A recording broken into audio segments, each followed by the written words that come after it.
Foreign Minister Bob Carr has warned Israel on the dangers of a disproportionate response to those Hamas rockets being fired from the Gaza Strip. The civilian death toll, as we've reported, already exceeds 100. Bob Carr joins us now from our studios at Parliament House in Canberra. Senator, despite calling for a de-escalation of the violence between Israel and Hamas, President Obama has come out strongly in support of Israel's right to defend itself. At what point does that response become, as you say, disproportionate? I've said the same thing. That was my starting point. A condemnation, an unequivocal condemnation of the rockets being fired from Gaza into Israel.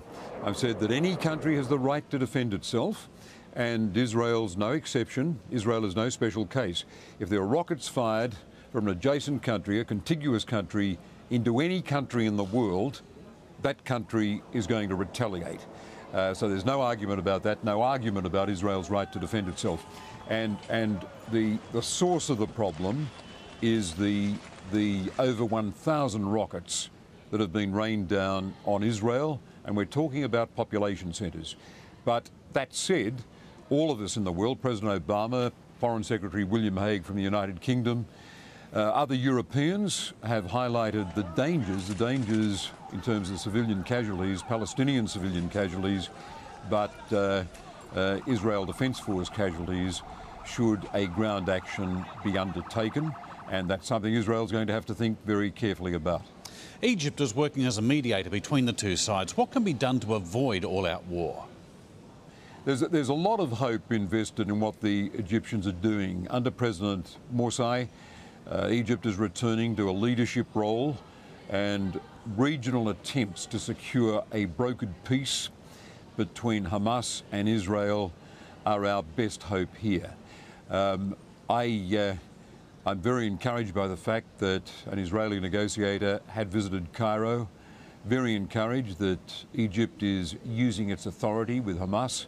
I think we can be very pleased that President Morsi is in his post, President of Egypt, newly elected, but committed to rejuvenating Egyptian leadership, which from his point of view, and I spoke to him a few months ago, I was honoured to visit him in the presidential palace in Cairo.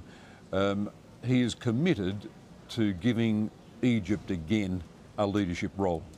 Now, from an Australian point of view, we've seen angry demonstrations outside the Max Brenner shop at Parramatta in Sydney because of the company's Israeli connections. Do you have concerns about that sort of violence spilling over here in Australia?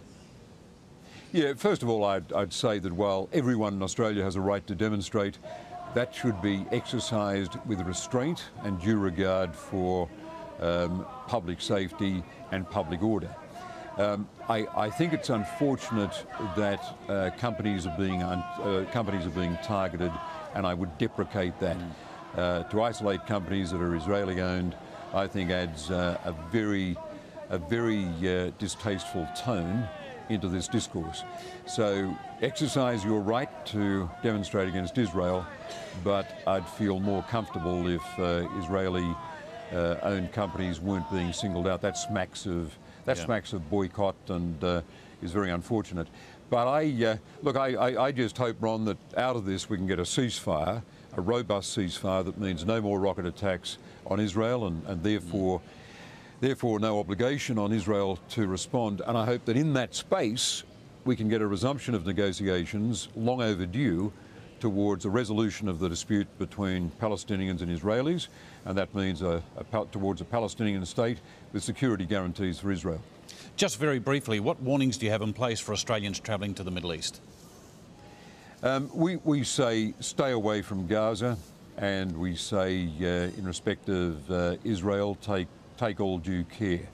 Our advice to Gaza is simply do not travel, and exercise a high degree of caution in respect of travel in Israel. Certainly in Israel, avoid the border areas with Gaza. Foreign Minister, Senator Bob Carr, thank you. Good, Ron, thank you.